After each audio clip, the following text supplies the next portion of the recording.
नमस्कार मेरे साथियों, मेरे प्यारे बच्चों, सभी को आपके पढ़ाई अध्ययन के लिए शुभकामनाएं देता हूं मैं।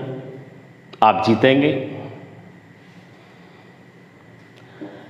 बस आप यूं ही हंसते रहिए, मैं यूं ही मुस्कराता रहूं और आपको आगे इमल्सन पे ले जाता हूं।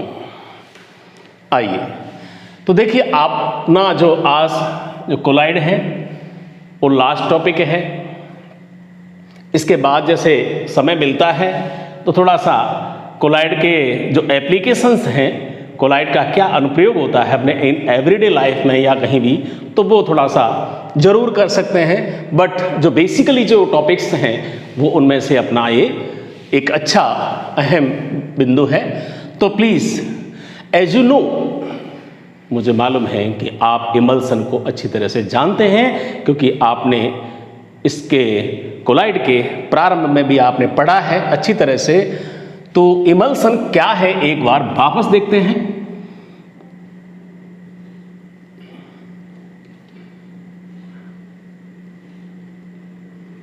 आपको मालूम है कि इमल्सन एक ऐसा कोलाइड होता है, ऐसा कोलाइड होता है जो दो द्रवों से बना होता है, से बना एक कोलाइड विलयन है। आप ध्यान देंगे, इसमें जो दोनों टू लिक्विड्स जो मिक्स करते हैं वो दोनों ही द्रव एक दूसरे में इमिसिबल होते हैं, अर्थात अच्छी तरह से वो मिश्रित नहीं हो पाते हैं। इसलिए दो द्रवों को मिलाकर जो कोलाइड हम बनाते हैं वो सामान्य रूप से वो अनस्टेबल प्रकृति का होता है। विच नेचर का? अनस्टेबल, अस्थायी रूप की प्रकृति का होता है। तो आगे हम देखते हैं, हमें केवल आपको यह जानना था कि इमल्सन होता क्या है। तो बिल्कुल सिंपली दो द्रवों से मिलाकर बनाया गया एक कोलाइड विलयन है, अर्थात जिसमें दो द्रव हैं, तो जिस डीपी परिक्षिप्त प्रावस्था और डीएम परिक्षेपण माध्यम, दोनों ही इसमें द्रव होते हैं, लिक्विड होते हैं। तो परिक्षेपण माध्यम भी द्रव, परिक्षिप्त प्रावस्था भी द्रव होती है, और ये दोनों द्रव आपस में इमिसिबल प्रकृति के होते हैं। बस हमें ये तो था इमल्सन क्या होता है। आगे यहाँ इमल्सन के टाइप पर थोड़ा प्रकाश डालते हैं। कितने टाइप्स के होते हैं, किसके आधार पर? यहां जो हमने इंडिकेट किया हुआ है डीपी और डीएम, जहां परिक्षेपण माध्यम और परिक्षिप्त प्रावस्था है तो दोनों द्रव, परंतु दोनों द्रव में क्या होता है हम जानते हैं। एक तो एक्वस, एक्वस अर्थात जहां जल भी एक द्रव के रूप में प्रयोग किया जाता है, एक ऑयल अर्थात आप समझते हैं जिसको तेल आप कहते हैं, फैटी टाइप का है, तो आप समझते हैं एक्वस और ऑयल दोनों ही द्रव है, दोनों ही लिक्विड होते हैं। उसके आधार पर थोड़ा सा आप देखिए दो टाइप में कैसे बनाएंगे समझेंगे, मैं चित्र के माध्यम से देखते हैं।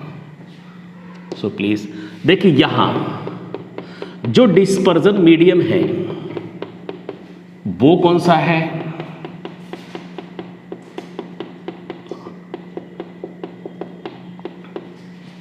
और डिस्पर्स्ड फेज क्या होता है? तो देखिए यहां जो जल लिया है वो हमने जल लिया है। जल किसके रूप में है? डिस्पर्जन मीडियम के रूप में है। यहां हमने ऑयल लिया है, तेल कह सकते हैं, वसा कह सकते हैं, तेल या वसा जो भी नाम देना चाहें, वो किसके रूप में लिया हुआ है? परिक्षेपण माध्यम के रूप में लिया हुआ है, माध्यम के रूप में लिया हुआ है। अब इसमें जो मिलाएंगे परिक्षिप्त प्रावस्था किसकी होगी, थोड़ा ध्यान देंगे।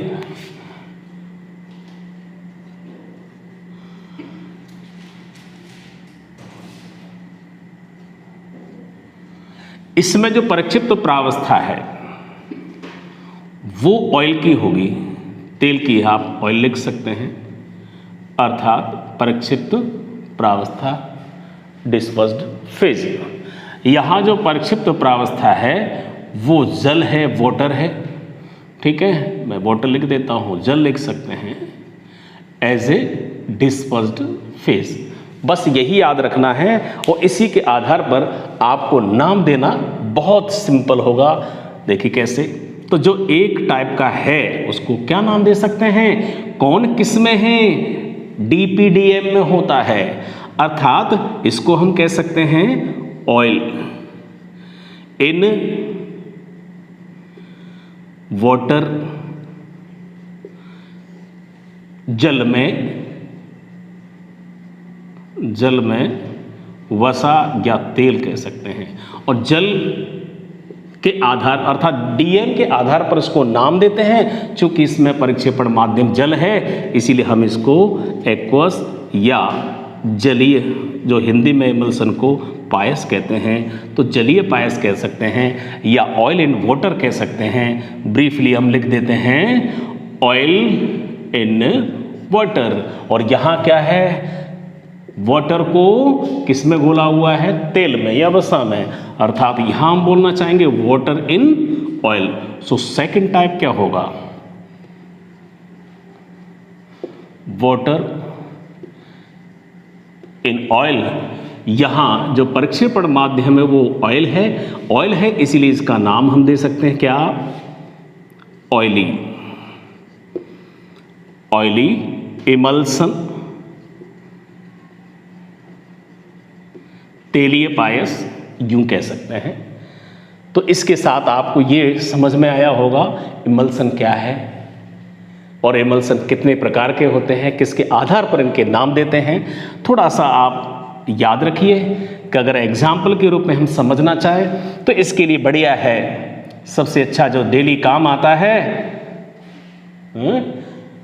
दूध पियो मस्त रहो। यहाँ मिल्क है, एक इसी में जो नाम याद कर सकते हैं, क्रीम होती हैं जो वेनिसिंग क्रीम के नाम से हैं। तो देखिए एग्जाम्पल जब आपके सामने आता है कि वेनिसिंग क्रीम किस प्रकार का पायस है, इमल्सन है, तो आप क्लियर कर सकते हैं। यहाँ आप जो एग्जाम्पल के आधार पर आप कहना चाहेंगे बटर, मक्खन, सब समझते हैं इतना, ठीक है। जहाँ देखिए वेनिसिंग क्रीम है तो यहाँ कोल्ड क्रीम है, तो क्रीम ही, वैसे तो आप अच्छी तरह से जानते ही होंगे, क्रीम को खूब यूज भी करते हैं। कोल्ड क्रीम एक इसी से बना दीजिए कॉड लीवर ऑयल, जो फिश होती है उसके लिए कहा जाता है, तो कॉड लीवर ऑयल के नाम से। तो थोड़ा सा ये एग्जाम्पल के बारे में कभी कभी आता है जहां हमको मैच करना पड़े या ऑप्शन कभी किसी कंपटीशन में देखना पड़ता है, तो हम इजीली इनको डिफ्रेंशिएट कर सकते हैं। ये था इमल्सन के टाइप्स में। यहां थोड़ा सा हम जो टाइप्स हैं ऑयल इन वाटर और वाटर इन ऑयल, हम दोनों को डिफ्रेंशिएट भी कर सकते हैं। How can you differentiate both, दोनों को हम डिफ्रेंशिएट, जिसको कह सकते हैं विभेद करना, अर्थात डिस्टिंक्शन, कैसे दोनों में अंतर समझ सकते हैं। और अंतर समझने का बढ़िया हमारे पास ये डीएम है, डिस्ट्रिक्ट मजिस्ट्रेट, बस इसी से काफी काम चल जाएगा। तो डिस्ट्रिक्ट मजिस्ट्रेट के आधार पर आप कह सकते हैं जहां जो जलीय पायस होता है उसमें डिस्ट्रिक्ट मजिस्ट्रेट कौन होता है, मतलब डिस्पर्जन मीडियम। तो जहां जो परिक्षेपण माध्यम है जल के रूप में होता है, जबकि तेलीय पायस में परिक्षेपण माध्यम के रूप में तेल होता है। तो दूसरा परिक्षिप्त प्रावस्था के रूप में आप अपने आप उल्टा लिख सकते हैं। अर्थात इसकी जो मुख्य जो प्रावस्था है, जो मुख्य मानी जाती है, परिक्षेपण माध्यम मुख्य है, जिसको हम कह सकते हैं सतत प्रावस्था। जिसको कंटिन्यूअस फेज के नाम से जानते हैं। वो सतत प्रावस्था अगर हम इसमें कहें ऑयल एंड वाटर में, तो क्या है? वो जल है। और इसकी सतत प्रावस्था वो क्या है? वो वसा है, तेल है। तो इस तरह से हम इस बिंदु के माध्यम से जहां ऑयल इन वाटर और वाटर इन ऑयल को हम डिफरेंशिएट कर सकते हैं। तो अभी तो ये आपने इमल्सन क्या है ये देखा, और इमल्सन कितने टाइप के होते हैं, इनको उदाहरणों के माध्यम से समझते हुए इनमें विभेद कैसे कर सकते हैं, ये आपने जानने की कोशिश की है। आप आगे देखिए।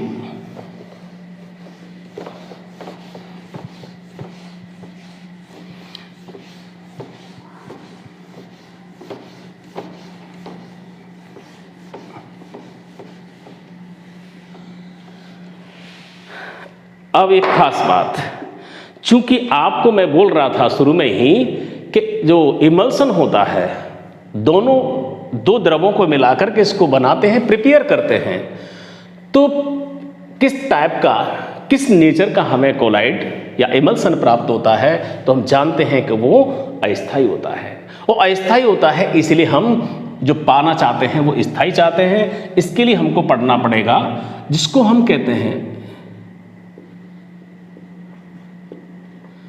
पायसीकरण एवं पायसी कर्मक, अर्थात emulsification and the emulsifying agent कहते हैं इसे। तो प्लीज अच्छी तरह से ध्यान देना, जैसा कि आपको अभी बात कर रहे थे, जो अपने पास इमल्सन होता है वो कैसा होता है? By mixing of two liquids, ये DP हो गया, ये DM हो गया, दोनों को मिलाया, इस टाइप से जो हमें कोलाइड प्राप्त होगा, इमल्सन मिलेगा, अनस्टेबल मिलेगा, स्थायी मिलेगा, और हम पाना चाहते हैं स्थायी। तो इसको जब स्टेबल फॉर्म में लाएंगे तो हमको कुछ करना पड़ेगा, कोई प्रोसेसिंग करनी पड़ेगी। प्रोसेसिंग करनी पड़ेगी। तो देखिए, हमको स्टेबल जो इमल्सन प्रिपेयर करना है, तो यहां जो प्रोसेसिंग करनी होती है उसके लिए by the using of a reagent which stabilize the emulsion, इसमें हम कोई ऐसा अभिकर्मक डालते हैं,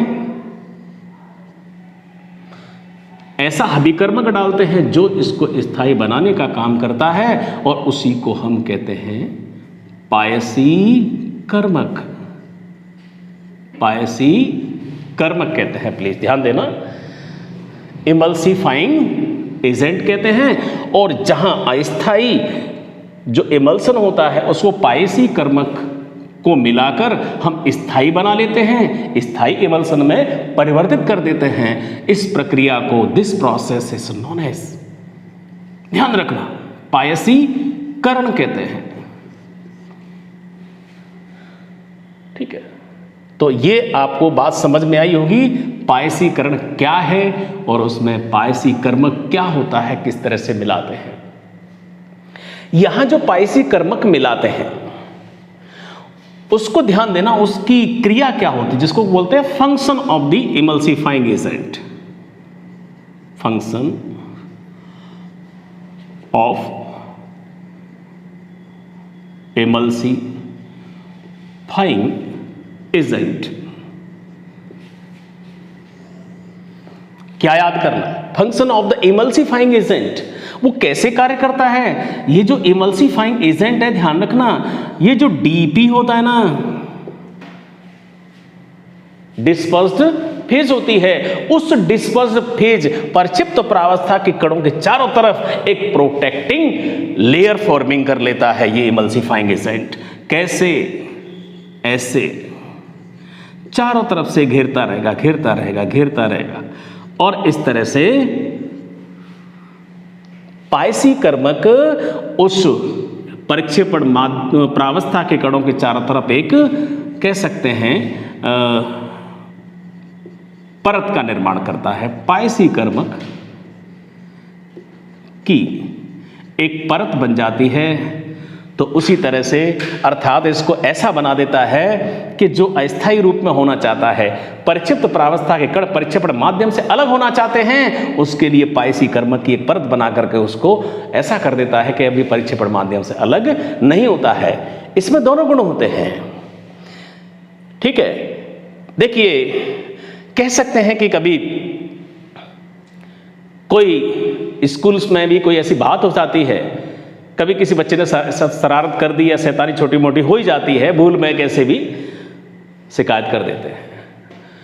ठीक है, टीचर से या कुछ कमेंट कर दिया, कोई बात हो ही जाती है, तो इस तरह से प्रिंसिपल के पास वो बात जाती है। तो प्रिंसिपल क्या करते हैं, तो पहले उस बच्चे को समझा देते हैं, और छोटी मोटी के बच्चे को समझाने के बाद वो टीचर जो होता है उनको भी थोड़ा सा कह देते हैं, आप थोड़ा सा इसको ध्यान रखना आप भी। तो कहने का मतलब जहाँ दोनों की बात होती है, प्रिंसिपल दोनों को इस तरह से अंडरस्टैंडिंग कर देता है कि वो बच्चा भी समझ जाता है और टीचर भी समझ लेता है। कहीं जो माइनर मिस्टेक होती हैं वो नहीं होने की संभावना अब नहीं रहेगी। वही काम यहाँ पायसीकर्मक एक काम करता है। स्टूडेंट को समझा दिया, टीचर को भी समझा लेंगे वो। हालांकि सब समझदार होते हैं, ऐसी बात नहीं, मैंने थोड़ा सा एक बताया है, कई रेयर केसेस में ऐसा होता है। तो यहाँ ही हमने ये देखा कि जो इमल्सिफाइंग एजेंट है वो किस तरह से फंक्शन करता है जिससे कि इमल्सन है वो कोलाइड फॉर्म में आ जाए। अब हम ये जानना चाहते हैं कि जो पायसीकर्मक है वो पायसीकर्मक कौन से प्रयोग करेंगे, वो किस टाइप में करेंगे। अब बात आती है ऑयल इन वाटर में या वाटर इन ऑयल में। तो आप अगर इसमें याद रखें तो ज़्यादा बढ़िया रहेगा। ठीक है, और अगर आप ना याद कर सकें तो मेरे पास एक बहुत अच्छा तरीका है, शायद आपको पसंद आए। देखिए, पंडित गंगादास, क्या चीज, बहुत सिंपल तरीका है। क्या, पंडित गंगादास जी हैं। देखिए कैसे याद करेंगे, पंडित, प्रोटीन याद रखें, बहुत सिंपल है, आपको याद करने में तकलीफ नहीं होगी। आप हैं और हम हैं, समस्या आ ही नहीं सकती है। तो देखिए, पी से पंडित, प्रोटीन मतलब याद रखने के लिए है। जी से गम जिसको कहते हैं, इंग्लिश में लिखो कैसे भी लिखो, और डी से याद रखो, मैं तो केवल इसको याद करने का तरीका बता, डिटर्जेंट, डिटर्जेंट आप मार्जक याद हो जाएगा। ए से एगार जैसा कि लिखा होता है। तो ये 4-5 उदाहरण से बाहर नहीं जाएंगे, आपको याद कैसे करना है वो आप कर सकते हैं। ऐसे वापस तो देखिए, पी से क्या बना, जी से क्या बना, डी से क्या बना, ए से क्या बना, एस से क्या, सॉल्युबल, सॉल्युबल। दो टाइप के होते हैं। तो अगर हम याद करना चाहते हैं ऑयल इन वाटर वाले जो इमल्सन हैं उसमें हम कौन से पायसीकर्मक का प्रयोग करेंगे, तो पंडित गंगादास याद रख लो, पंडित गंगादास जी का प्रयोग करेंगे। बस आपको सिंपल याद करना है, मुझे लगता है कि तकलीफ नहीं होगी, उम्मीद है। क्या लग, अब ऐसे इसका याद रखें। ठीक है, इसका याद रखें। तो देखिए, इसको याद करने के लिए मैं बोलूंगा कि फिलहाल याद कर लो। कैसे याद कर लो, फिलहाल, मतलब अभी याद कर लो। फिलहाल कहते हैं कि नहीं, तो फिलहाल तो कर लो, बाद की बात। तो फिलहाल में क्या छुपाए, देखिए, तो जहां फिलहाल, तो एफ से क्या बनाएंगे, याद रखना बहुत सिंपल है। लीजिए फिलहाल, तो फिलहाल जो उदाहरण में बात कर रहे थे, ठीक है, पायसीकर्मक के लिए एफ से मैं बताना चाहूंगा फैटी एसिड्स, आई से इनसॉल्युबल सो, ध्यान देना, फैटी एसिड वसी अम्ल, इनसॉल्युबल सो मतलब अविलेय साबुन। और जहां एल का मतलब दोनों एक साथ हैं, एल फॉर, ये कुछ टर्मोलॉजी इस तरह से याद करें, ट्रिक तो वो इंग्लिश ही है, long chain, long chain, A for alcohol, तो याद कर सकते हैं आप, लंबी श्रृंखला वाले एल्कोहल। और एल से लैंप ब्लैक। तो आप इस तरह से जो वाटर इन ऑयल जो पायस होते हैं उनमें पायसी कर्म के रूप में हम कौन से पदार्थों का प्रयोग करते हैं ये आपकी समझ में आ गया होगा। अब नेक्स्ट है वो है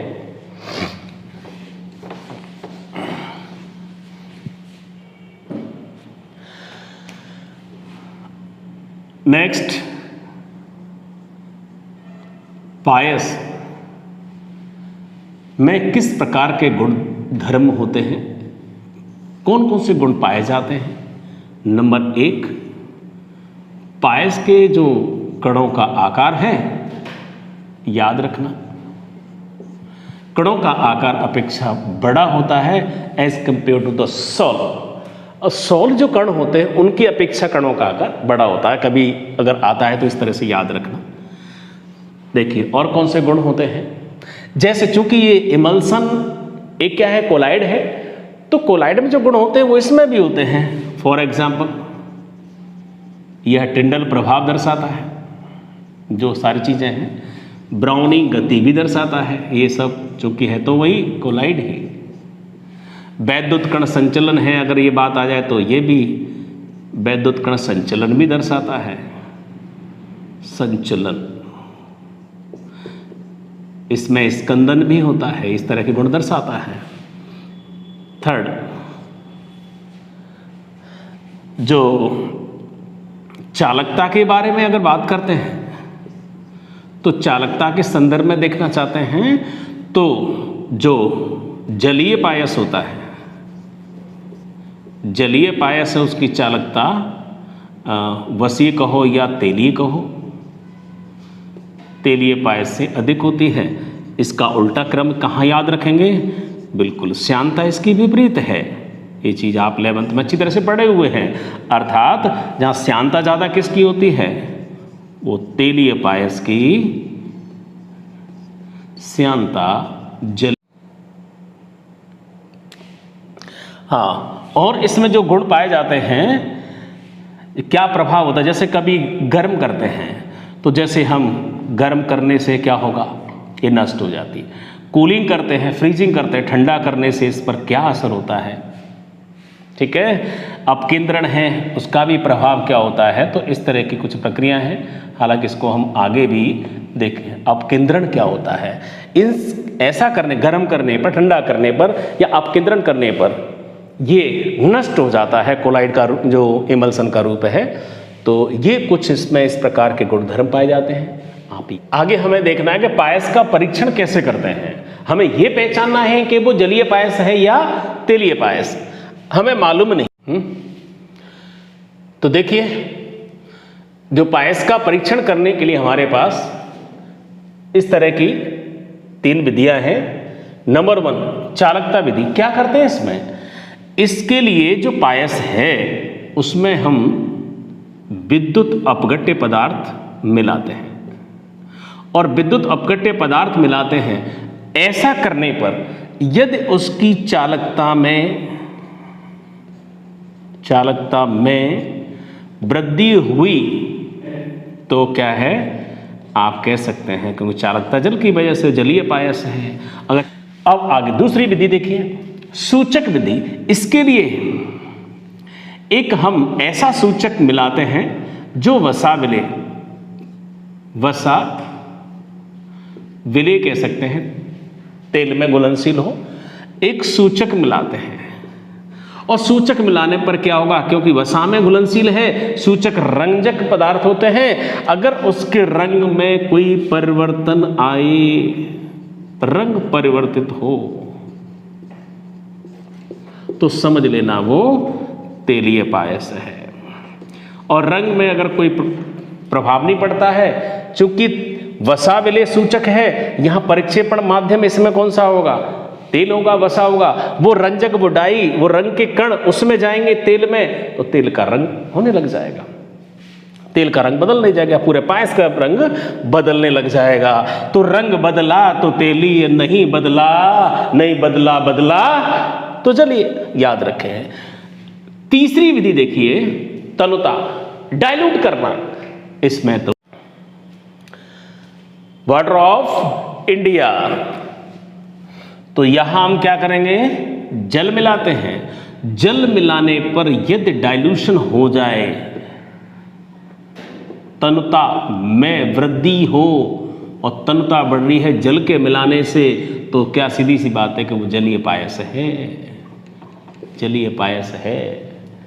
और अगर तनुता, अब दूसरा मतलब समझ में आ ही गया, डाइल्यूशन में ऐसे मत कर देना कि इसमें जैसे तनुता बढ़ी और घटी, तो कहने का मतलब यहाँ जैसे बात कर रहे थे तनुता अगर बढ़ रही है तो देखना है और नहीं बढ़ती है। नेक्स्ट इसका जो बिंदु है इमल्सन में वो हमें पढ़ना है विपायसीकरण।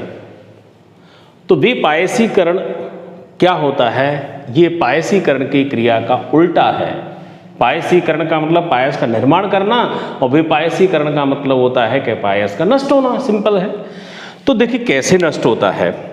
यहाँ आप क्या देखते हैं कि वास्तव में जो इमल्सन होता है, जो पायस है, मैंने आपको बता चुका हूँ पहले, यहाँ जो पायसीकर्मक होता है इमल्सिफाइंग एजेंट, वो परिक्षिप्त प्रावस्था और परिक्षेपण माध्यम, जो दोनों द्रव होते हैं उनको आपस में क्या करता है, उनको जोड़ के रखता है, उनको मिला लेता है आपस में। इधर से इसको जोड़ लिया, इसको पकड़ लिया, दोनों को मिला के रखता है। तो पायसीकर्मक दोनों को पकड़ के रखता है, अर्थात इस तरह से कोलाइट अर्थात इमल्सन बना रहता है। तो इसमें मेहरबानी किसकी, पायसीकर्मक की। अगर ये हट जाए तो दोनों अलग हो जाएगा ना।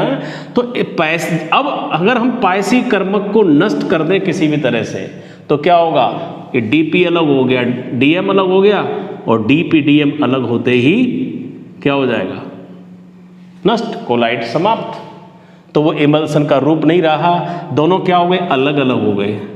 तो इस तरह से जब किसी पायस में से डीपी और डीएम अर्थात परिक्षिप्त प्रावस्था परिक्षेपण माध्यम वाले दोनों द्रव हैं, वो पृथक हो जाते हैं, अलग हो जाते हैं, इसी क्रिया को हम विपायसीकरण कहते हैं। अब देखिए इसकी विधियां कौन सी हैं, कैसे हम करते हैं। देखो मैं तो आपके साथ जरूर हूं, पर ध्यान रखना विपायसीकरण के लिए आपके पास एक इतना बहुत अच्छा ग्रेट गुरु है, जिससे बड़ा दुनिया में गुरु कोई नहीं है, जो आपके पास है और प्रैक्टिकल सहित है। और वो गुरु कौन है पता है, वो है घर में आपकी माँ, हमारी माँ। कैसे, देखिए सारी तीनों चीज़ों को जो हमारी गुरु माता हैं वो इतनी बढ़िया तरह से समझा सकती हैं। बोलो मम्मी से पूछो, जब दूध को किसी बर्तन में गर्म किया जाता है तो पूछते रहो कि मम्मी क्या हो, गर्म करते रहेंगे, देर तक गर्म करेंगे तो इसमें क्या होगा, इसमें घी होता है क्या? तो वो मम्मी कहेगी बेटा इसको गर्म करो, देखो उसके बाद देखना इसकी मलाई होगी उसके पास, उसके ऊपर सतह पे देखना बिल्कुल घी की 2-4 बूंदें आपको नजर आएंगी। इसका मतलब माँ वो आपके घर में गुरु है, जो इस विपायसी क्रिया को हमसे बहुत ज़्यादा अच्छी तरह से आपको समझा सकती हैं, प्रयोग सहित बताएंगी। तो दूध को जब गर्म किया जाता है तो वो बताएंगी, मैं आपकी केवल बस हेल्प कर रहा हूँ, इसमें कुछ नहीं बता रहा। तो आप बिल्कुल माँ से पूछ लेना ये कि उस दूध के ऊपर घी की बूंदें नजर आती हैं, वो किससे हुआ? कच्चा दूध होता है तो उसमें घी दिखाई नहीं देता है, लेकिन अब दिखाई दे रहा है, इसका मतलब गर्म करके। यही चीज़ आप पूछिए ठंडा करके, माँ से पूछिए कि जब उसमें दही वगैरह होता है, दूध होता है, उसको जब बिलोते हैं, उसको ठंडा करते बर्फ डालते हैं, तो किस लिए? ताकि उसमें से घी अलग हो जाए, पृथक हो जाए। तो गर्म करने से भी 2 द्रव अलग हो सकते हैं, ठंडा करने से भी 2 द्रव अलग होते हैं। ये भी क्रिया घर में माँ करती है, आपको अच्छी तरह से बता देगी। दूध को उसमें से मलाई में से घी निकलता है। तीसरी विधि ये भी माँ कर सकती हैं और शायद करती भी हैं, कुछ सब नहीं हो लेकिन करती हैं। अवक्षेपण, आप माँ से पूछिए कि अगर हम दूध में नींबू का रस डालें तो क्या होगा, या नींबू का रस क्यों डालते हैं? तो आपको बता देंगे, आप भी जानते होंगे, दूध फट जाएगा, उससे पनीर बन जाएगी, अर्थात ये अवक्षेपण है। और वो जो नींबू में से मिलाया जा रहा है वो क्या है? एक अम्ल है, एसिड है। ऐसा करने से क्या होता है? गर्म करने से भी देखिए ये विपायसीकरण नष्ट हो जाएगा, ठंडा करने से ही नष्ट हो जाएगा और अम्ल डालने से भी ये नष्ट हो जाता है। देखिए इसके लिए, क्योंकि जो पायसी कर्मक होते क्या हैं, मैंने कहा कि साबुन वगैरह होते हैं जैसे RCOONA, और ये पायसी कर्मक है। अम्ल के रूप में जैसे और भी कुछ ले सकते हैं, HCl है, H2SO4 है। ये पायसी कर्मक कैसे नष्ट हो रहा है? अभी तो इसमें ध्रुवीय प्रकृति है जो परिक्षिप्त प्रावस्था परिक्षेपण माध्यम दोनों के कणों को बांधे रख सकता है। जैसे अम्ल डाल दिया जाएगा इसमें से वो आयनिक गुण नष्ट हो जाएंगे और इसमें से ये अवक्षेपण की क्रिया हो जाएगी, NaCl अवक्षेपित हो जाएगा और जो साबुन था उसका ये सहसंयोजी अम्ल बन करके तैयार हो जाएगा।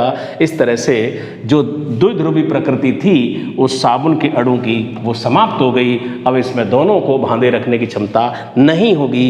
इस प्रकार से अवक्षेपण के द्वारा हम विपायसीकरण की क्रिया कर सकते हैं। इसमें एक रासायनिक अभिक्रिया के द्वारा हम पायसी कर्मक को नष्ट कर रहे हैं। चौथी विधि के लिए आप चाहें तो एक गुरु और बात कर सकते हैं। वो गुरु हैं हमारे दूध डेयरी वाले। कैसे? वो दूध डेयरी वाले आपको बताते हैं, चक्री सी में हिला के आप केंद्रीय मशीन, मैंने इसके बारे में शायद पहले भी कभी जिक्र किया होगा, और उसमें वो टेस्ट ट्यूब वगैरह लगा करके इस तरह से वहाँ ऊपर रख देता है। ऐसा भी लेबोरेटरी में होता है। तो अपकेंद्रण के द्वारा क्या होगा, जोर से वो हिलाते हैं ना, जो फैट निकालते हैं वहाँ अपकेंद्रण होता है। और अब मैंने आपको बताया होगा कि कोलाइड में ही पढ़ा था कि जब उसको तेजी के साथ घुमाते हैं तो उस पर्क नली में, टेस्ट ट्यूब में लास्ट में क्या होता है, इसमें से जो द्रव है इस तरह से जैसे उसमें होता है और पार्टिकल के वो अपने आप परिक्षिप्त प्रावस्थायी कण अलग हो जाते हैं और दूसरा द्रव, मतलब दो द्रव है तो उसमें से जैसे क्या होगा, दो द्रव अलग अलग हो जाएंगे। होगा क्या, जली नीचे आ जाए, तेली जैसे तेल ऊपर देता तो दो द्रवों की बात है, तो एक ऊपर एक नीचे, दो द्रवों की दो अलग परत बन जाएगी। अर्थात जैसे घी होगा तो घी अलग और पानी वाला जो विलायक माध्यम अलग हो जाएगा। इस तरह से हम विपायसीकरण के बारे में जान चुके हैं। तो पायस के बारे में उपयोग कोई खास नहीं, आप जान सकते हैं। हम जो तेल घी खाते हैं, वसा खाते हैं, उसका पाचन हमारे पेट में होता है, इंटेस्टाइन में होता है, जो उस वसा को सहसंयोजी से आनिक प्रकृति में बदलती है, अर्थात उसको वसी लबड़ में बदल दिया जाता है जिससे उसका पाचन हो जाता है। अगर वसी लबड़ में अगर उस वसा को नहीं बदला जाए तो हम उसका पाचन नहीं कर सकते। और ध्यान दें, हम बीमार पड़ते हैं तो हम कुछ इस तरह की ऑयली या और एक्वस मेडिसिन का यूज करते हैं। वो किसके रूप में? पायस के रूप में। सिरप होती है, पायस के रूप में होती है, इस तरह की है। तो इस तरह की आपने कुछ बात देखी। और फिर जो धातु निष्कर्षण में पढ़ेंगे वहाँ भी इस तरह के पायसों का प्रयोग करते हैं। खासतौर से वही चर्चा करेंगे जहाँ एक झाग प्लवन विधि आएगी, उसमें हम तेलीय पायस का प्रयोग किया जाता है। तो इसी के साथ मैं इसी टॉपिक को यहाँ समाप्त करता हूँ। नेक्स्ट, अब प्लीज़ कोलाइड हम देखिए कर चुके हैं और आप क्या पा चुके हैं। आप हमारे इस चैनल को सब्सक्राइब करें अगर आपको बाकी अच्छा लग रहा है तो।